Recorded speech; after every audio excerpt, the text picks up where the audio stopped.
constatado, vendo pesquisas anteriores do Datafolha, do Ibope, você verifica que o Lula está ali realmente nessa lua de mel inicial e muito parecido com o percentual de aprovação que era concedido nesse estágio do governo a presidentes que vieram antes dele, né?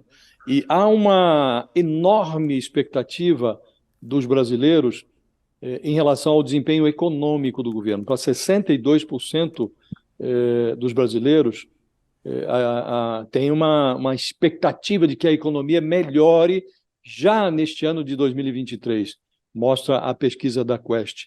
Então, é um número muito expressivo, né? 62, 6 em cada 10 brasileiros estão esperando que a vida melhore, né? E a eventual frustração dessa expectativa pode ser letal para o Lula.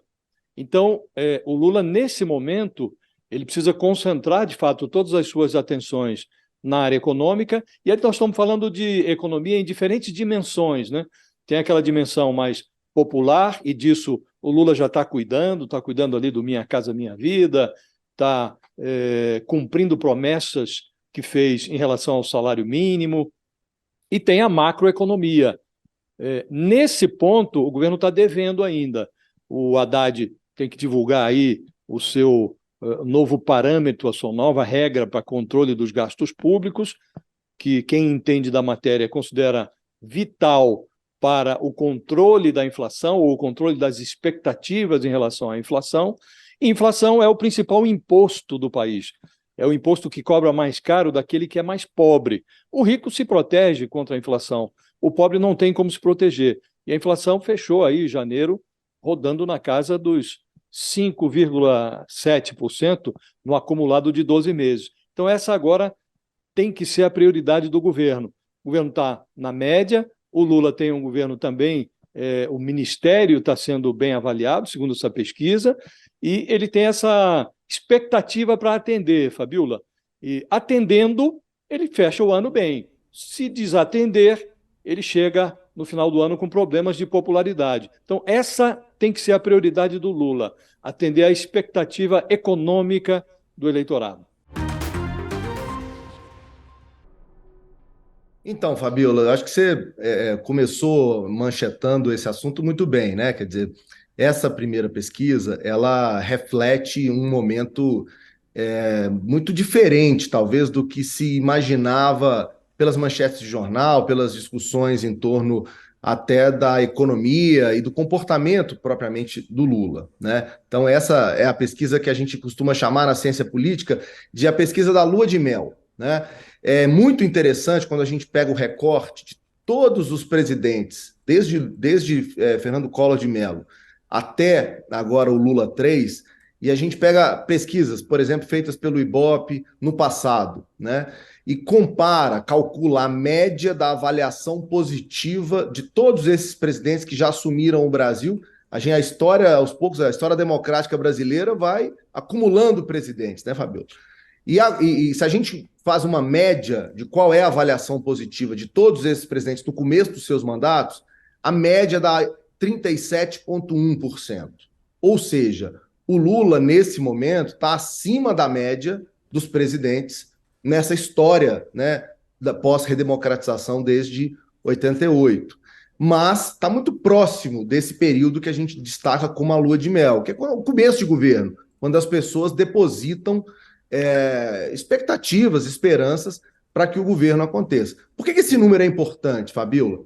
Porque o Brasil vive hoje um momento muito particular, que eu tenho chamado de calcificação, que é quando as posições políticas, as visões de mundo dos eleitores estão muito fixadas, estão muito rígidas, né? Você tem dois mundos paralelos que se informam de maneira diferente, que olham para o mundo de maneira diferente, mas é interessante, Fabiola, essa divisão ela está muito no campo dos valores, no campo dos costumes e não no campo de um desejo, né, de que o Brasil dê certo ou errado, ou no desejo de como deveria funcionar o Estado.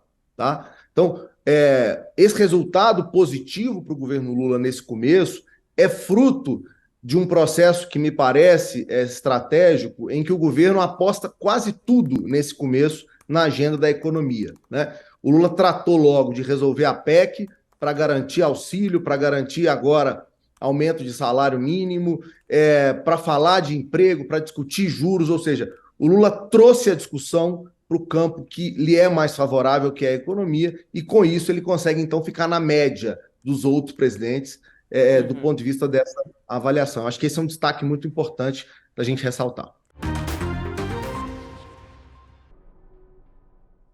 Encrenca. E é preciso considerar, Fabíola, que o plenário do TSE ele não se limitou a avalizar a manutenção dessa minuta golpista, que foi apreendida na casa do ex-ministro da Justiça, Anderson Torres, numa das investigações que correm contra o Bolsonaro. Numa decisão unânime, os ministros do TSE deram permissão ao relator, Benedito Gonçalves, para incluir fatos e documentos novos que ele considerem úteis à elucidação das ações de investigação sobre as eleições de 2022. Contra o Bolsonaro, nós temos 16 investigações eleitorais em andamento no TSE. Então, o Benedito Gonçalves está no comando de todas elas. Ele é o ministro corregedor. E ele recebeu dos colegas uma espécie de carta branca para injetar nesses processos episódios descobertos em outras investigações. Entre elas, essas apurações que a Polícia Federal está fazendo sobre o 8 de janeiro. Essa autorização obtida pelo ministro Benedito, ela é importante porque evita que os advogados do Bolsonaro e do seu candidato a vice também, o Braga Neto, usem agora o mesmo argumento que salvou a chapa Dilma Temer da cassação em 2017. Naquele julgamento, o TSE arquivou o processo porque alegou-se que o corregedor da época, o ministro Herman Benjamin, tinha incluído no processo elementos que extrapolavam as alegações iniciais da ação que foi movida na ocasião pelo PSDB.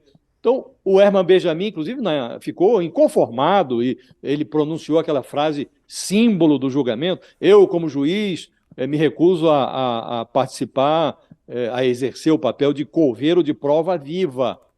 Então, o Benedito, agora, que aliás é colega do Benjamin lá no Superior Tribunal de Justiça, ele está se livrando previamente, Fabíola, do papel de coveiro de prova viva. E o Bolsonaro, que é pródigo na produção de provas contra si mesmo, ele ficou, sim, mais próximo da posição de político inelegível. Qual?